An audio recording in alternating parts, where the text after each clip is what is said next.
ಆದ್ರೆ ಎಲ್ಲೂ ಕೂಡ ಒಬ್ಬ ಶಿಕ್ಷಣ ಸಚಿವನಾಗಿ ಇವತ್ತುವರೆಗೂ ಯಾವ್ದೇ ಶಾಲೆ ಕ್ಲೋಸ್ ಮಾಡ್ತೀನಿ ಅಂತೇಳಿ ಎಲ್ಲೂ ಹೇಳೇ ಇಲ್ಲ. ಅಲ್ಲ, ಒಂದ್ ನಿಮಿಷ. ಅದಾದಾಗ ಒಳ್ಳೆ ಶಾಲೆಗೆ ಹೋಗ್ತಾರೆ ಅಂತ ಹೇಳಿ ನೀವು ಹೇಳೋ ಅಧಿಕಾರ ನಿಮ್ಮಲ್ಲೂ ಇರೋದಿಲ್ಲ, ಯಾರಿಗೂ ಇರೋದಿಲ್ಲ. ಬಡವರು, SC ST OBC ಅವರಿಗೆ ಮಾಡ್ತಾ ಇರೋದು. ಅವ್ರು ಎಲ್ಲಿಂದ ಹೆಂಗ್ ಬರ್ತಾರೆ ಅನ್ನೋದು ಒಂದು ಪ್ರಶ್ನೆ. ಅವರಿಗೆ ಟ್ರಾನ್ಸ್ಪೋರ್ಟೇಶನ್ ಕೂಡ ನಾವೇ ಫ್ರೀ ಆಗಿ ಕೊಡ್ತಾ ಇದೀವಿ ಎಲ್ಲ KPS ಶಾಲೆಯಲ್ಲಿ. ತಾವ್ ಹೇಳಿದ್ರಿ 6ನೇ ಕ್ಲಾಸ್ ಇಂದ ನೀವು ಮಾಡಿ ಅಂತ ಹೇಳಿ. ಯಾಕೆ 1ನೇ ಕ್ಲಾಸ್ ಇಂದ ಅಂದ್ರೆ LKG ಇಂದ 12ನೇ ಕ್ಲಾಸ್ ವರ್ಗುನು ಒಂದು ಮಗು ಒಂದು ಅಡ್ರೆಸ್ ಅಲ್ಲಿ ಓದ್ಬಿಟ್ರೆ ಆ ಮಗು ಬೆಳವಣಿಗೆ ಚೆನ್ನಾಗಿರ್ತದೆ ಮಾನ್ಯ ಅಧ್ಯಕ್ಷೆ. ಅದಕ್ಕೆ ಒಂದೇ ಏರಿಯಾದಲ್ಲಿ ಎಲ್ಲಿ ಜಾಗ ಜಾಸ್ತಿ ಇದೆ, ಎಲ್ಲಿ ಕಟ್ಟಡಗಳಿದಾವೆ, ಸುಸರ್ಜಿತವಾಗಿರ್ತಕ್ಕಂಥ, ಈಗ ಕಂಪ್ಯೂಟರ್ ಯಾಕೆಂದ್ರೆ ಇವತ್ತಿನ ವ್ಯವಸ್ಥೆ ಕಂಪ್ಯೂಟರ್ ಬೇಕು. ಪ್ರೈವೇಟ್ ಶಾಲೆಗೆ ಯಾಕೆ ಹೋಗ್ತಾರೆ? ಅಲ್ಲಿ ಕಂಪ್ಯೂಟರ್ ಕೊಡ್ತಾರೆ ಅಂತ ಹೇಳಿ. ಪ್ರೈವೇಟ್ ಶಾಲೆಗೆ ದುಡ್ಡು ಕೊಟ್ಟು ಯಾಕೆ ಹೋಗ್ತಾರೆ? ಒಂದು ಹಳ್ಳಿಯಿಂದ ಇನ್ನೊಂದು ಕಡೆಗೆ ಪಿಕಪ್ ಮಾಡ್ಕೊಂಡು ಹೋಗ್ತಾರೆ. ದುಡ್ಡು ಕೊಟ್ಟು ಅವ್ರಿಗೆ ಆರ್ಥಿಕವಾಗಿ ಹೊರೆ ಆಗ್ತಾ ಇತ್ತು. ಇದನ್ನೆಲ್ಲ ನೋಡಿ ನಾವು ಕರೆಕ್ಟ್ ಆಗಿ ನೋಡಿ, ನಾನು ವೈಯಕ್ತಿಕವಾಗಿ ನೋಡಿ ಸೋಷಿಯಲ್ ಮೀಡಿಯಾದಲ್ಲಿ ನೋಡ್ಬಿಟ್ಟು ನೀವು ಉತ್ತರವನ್ನ ನಂಗೆ ಹೇಳಕ್ ಹೋಗಿ, ನಾನೇನಾದ್ರು ಹೇಳಿದ್ರೆ ಅದನ್ನ ಮಾಧ್ಯಮದಲ್ಲಿ ಮಾಡ್ತಾ ಇದ್ದಾರೆ. ನಾನು ಈ ಸಭೆಯಿಂದ ಮಾಧ್ಯಮದವರೆಗೂ ಕೂಡ ನಾನು ಹೇಳಲಿಕ್ಕೆ ಇಷ್ಟಪಡ್ತೀನಿ. ಸೋಷಿಯಲ್ ಮೀಡಿಯಾ ಅನ್ನೋದು ನಮ್ಮ ಸಮಾಜನ ಫಸ್ಟ್ ಹಾಳು ಮಾಡ್ತಾ ಇರೋದು ಸೋಷಿಯಲ್ ಮೀಡಿಯಾ. ಕನ್ನಡ ಮೀಡಿಯಂ ಎಲ್ಲಿ ಕ್ಲೋಸ್ ಮಾಡ್ತೀನಿ ಅಂತ ಹೇಳಿದ್ದೀನಿ ನಾನು. ಇದೇ ನಮ್ಮ ಸರ್ಕಾರ 5 ವರ್ಷಕ್ಕೆ ಇವತ್ತು ಅನುದಾನಿತ ಶಾಲೆಯಲ್ಲಿ ಶಿಕ್ಷಕರ ನೇಮಕಾತಿಯನ್ನ ಸ್ಪೀಡ್ ಅಪ್ ಮಾಡಿರ್ತಕ್ಕಂಥದ್ದು ಇದೇ ನಮ್ಮ ಸಿದ್ದರಾಮಯ್ಯ ಸರ್ಕಾರ ಅನ್ನೋದನ್ನ ನೀವು ನೆನ್ಪಿಟ್ಕೊಳ್ಬೇಕಾಗುತ್ತೆ.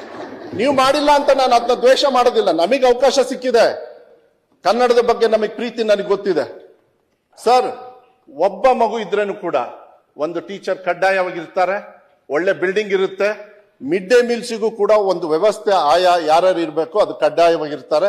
ನಮ್ಮ ಸರ್ಕಾರ ಯಾವುದೇ ಕಾರಣಕ್ಕೂ 46,000 ಅಲ್ಲ, ಇನ್ನೂ ಜಾಸ್ತಿ ಏನಾದ್ರು ನಿಮಗೆ ಶಾಲೆಯಲ್ಲಿ ಮಕ್ಕಳು ಬರ್ತಾರೆ ಅಂತ ಹೇಳಿದ್ರೆ ಹೇಳಿ, ಹೊಸದಾಗಿ ನಾನು ಓಪನ್ ಮಾಡ್ತೀನಿ.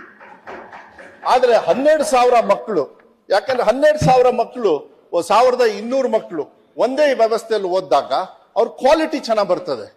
ದ್ವಿಭಾಷಾ ಇಟ್ಟಿದ್ದೀವಿ ನಾವು. ನೀವು ಹೇಳಿದ ಕನ್ನಡ ಶಾಲೆ ಕ್ಲೋಸ್, ಯಾರು ಹೇಳಿದ್ದು ಕನ್ನಡ ಶಾಲೆ ಕ್ಲೋಸ್ ಮಾಡ್ತಾರೆ ಅಂತ? ನಾವು ಯಾವುದೇ ಕಾರಣಕ್ಕೂ ಕನ್ನಡ ಶಾಲೆ ಕ್ಲೋಸ್ ಮಾಡ್ತಕ್ಕಂಥದ್ದಿಲ್ಲ. ನಮ್ಮ ರಕ್ತದಲ್ಲಿ ಕನ್ನಡ ಇದೆ, ಭವಿಷ್ಯ ಎಲ್ಲಿದೆ ಅಂತ ಹೇಳಿ ಮಕ್ಕಳನ್ನ ದಯವಿಟ್ಟು ನೀವು ಯೋಚನೆ ಮಾಡಬೇಕಾಗುತ್ತೆ.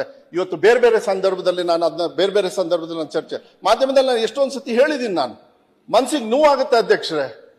ಯಾವುದೇ ಕಾರಣಕ್ಕೂ ನಾ ಹೇಳದೆ ಇರ್ತಕ್ಕಂಥದ್ದು ಉತ್ತರ ಕೊಡ್ತಕ್ಕಂಥದ್ದನ್ನ ಇಲ್ಲ ಅಂತ ಪ್ರಶ್ನೆ ಸದಸ್ಯರ ತಲೆಗೆ ಹೋಗ್ತಾ ಇದೆ ಅಂತ ಹೇಳಿದ್ರೆ ಕಾರಣ ನಾನಲ್ಲ.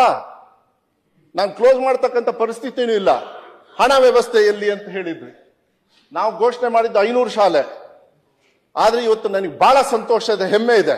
ಯಾಕೆಂದ್ರೆ 2018ರಲ್ಲಿ ಶುರುವಾಗಿದ್ದು KPS.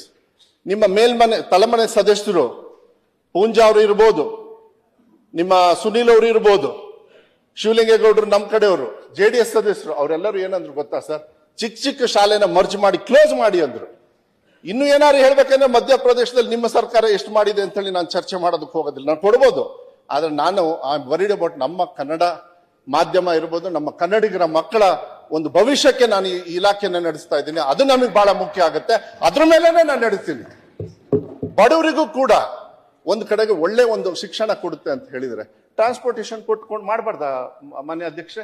14 ವರ್ಷ ಯಾಕೆ? LKG ಒಂದ್ ಕಡೆಗೆ ಇರಬೇಕು, ಇದಾದ್ಮೇಲೆ ಇನ್ನೊಂದು ಹಳ್ಳಿಗೆ ಪ್ರೈಮರಿ ಹೈಸ್ಕೂಲಿಗೆ ಹೋಗ್ಬೇಕು, ಅದಾದ್ಮೇಲೆ ಇನ್ನೊಂದು ತಾಲೂಕು ಹೆಡ್ ಕ್ವಾರ್ಟರ್ಸಿಗೆ ಸೆಕೆಂಡ್ ಇಯರ್ PUC ಹೋಗ್ಬೇಕು, ಬೇಕು. ಎಲ್ಲ ಮಕ್ಕಳಿಗೆ ಒಂದೇ ಕಡೆ ಕೊಟ್ಟಾಗದು ತಪ್ಪನೋ ಸರಿನೋ ಹೇಳಿ ನೋಡೋಣ. ಆದ್ರೆ ಒಂದ್ ಹೇಳ್ತೀನಿ ಕೇಳಿ, ಯಾವುದೇ ಕಾರಣಕ್ಕೂ ಯಾವುದೇ ಶಾಲೆ ಕ್ಲೋಸ್ ಮಾಡಲ್ಲ. ಅದನ್ನ ಒಂದೇ ಉತ್ತರ ಕೊಟ್ಟು ಬಿಡ್ತೀನಿ, ಅದನ್ನ ಹೆಚ್ಚು ಹೇಳೋದಕ್ಕೆ ಹೋಗೋದಿಲ್ಲ.